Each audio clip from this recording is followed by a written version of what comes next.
Hey guys, LevelCap here, and welcome to another episode of This Week in Gaming.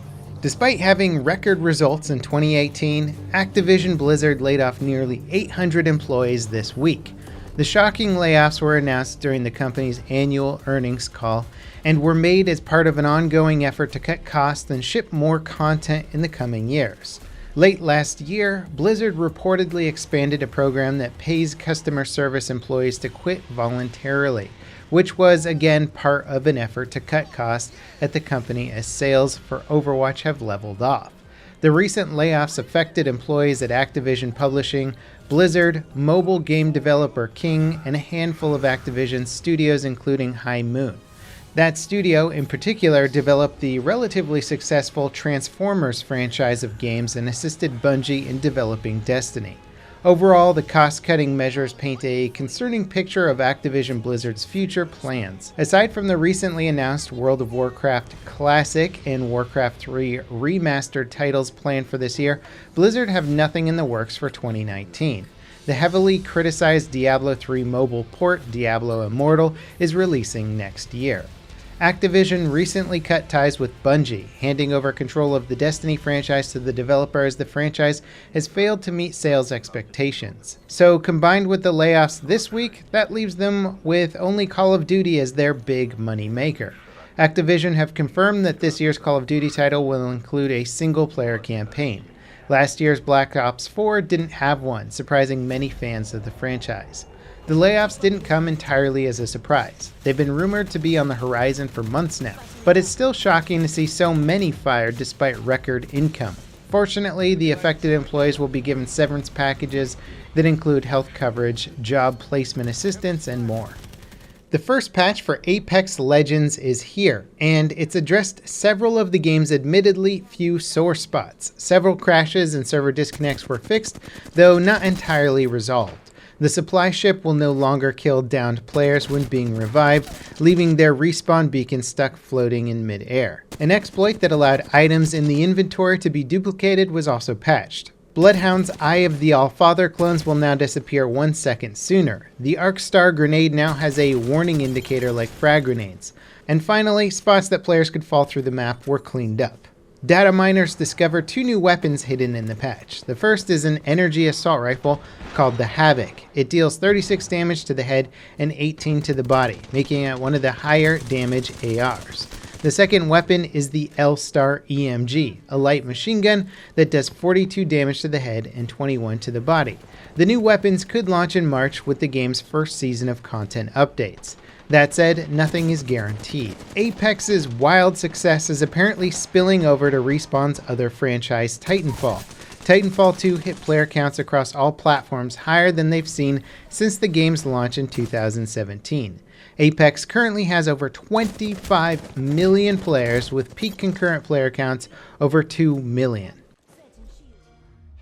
Battlefield 5's latest update was a big one. It included big fixes to the time to kill, time to death experience, and netcode improvements. Situations where you die in one hit to guns other than snipers should be far less frequent. Damage feedback overall should be more accurate. As for balance tweaks, semi-auto rifles got a nerf to their 2-hit kill potential at range, but the change shouldn't be very dramatic. Tanks across the board should be more lethal than before, especially against infantry targets. Finally, the update added the co-op combined arms mode. If you want my full thoughts on the update, be sure to check out my update video. The new Tides of War content brings the new Stug 4 tank, which is unlockable after a series of assignments, which are probably some of the most difficult DICE has released so far. Not just difficult, but obscure, highly situational, and kind of in line with the rest of Battlefield 5's assignment writing. Although I haven't unlocked the new tank myself, it does look highly situational, as in probably only good on the new Tiger Storm map, where it doesn't have to worry about turning around quickly to deal with threats in all directions. Players have found some new bugs introduced by the update, like flickering when in the squad redeploy screen that should be addressed quickly. The update also implemented DLSS, the long-awaited anti-aliasing solution NVIDIA built for their RTX line of GPUs.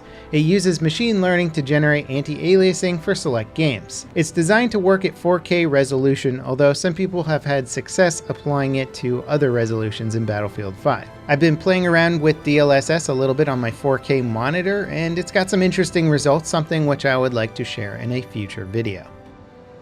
To celebrate Rainbow Six Siege's 4th year of release, Ubisoft have permanently dropped the game's Starter Edition and lowered the Standard Edition's price to $20. The Starter Edition was only $15 but made operators cost much more than the previously $40 Standard Edition. Players that bought the Starter Edition have been upgraded to Standard for free. All other editions of the game are also getting the price reductions. Siege is currently having a free-to-play weekend on all platforms. The next season of content, the Australian-themed Burnt Horizon, is coming soon. It includes 2 new operators, Gridlock and Mozzie, as well as a map set in a highway service station in the desert of the Australian outback. A full reveal of Burnt Horizon will debut during the Siege Invitational tomorrow. Ubisoft reported strong profits in 2018 and won't be laying off 8% of their workforce anytime soon. The company's CEO confirmed 3 to 4 AAA titles will be released between April of this year and March of 2020. Ghost Recon, Splinter Cell, and the ship combat game Skull and Bones are rumored for release in the near future. Sales overall are up 13% for a total of $1.5 billion in revenue. On PC, Assassin's Creed Odyssey and Far Cry 5 helped boost sales 58%. Hardcore World War II first-person shooter TANNEBERG has been released. It's been on Steam Early Access since late 2017 and is the follow-up to the developer's previous game, Verdun.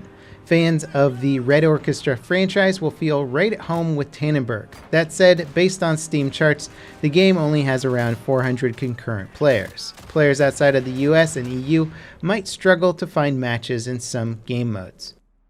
The hardcore modern milsim ARMA 3 is having a free-to-play weekend and is currently on sale for 66% off. That includes the Apex Edition with all available DLC for the game.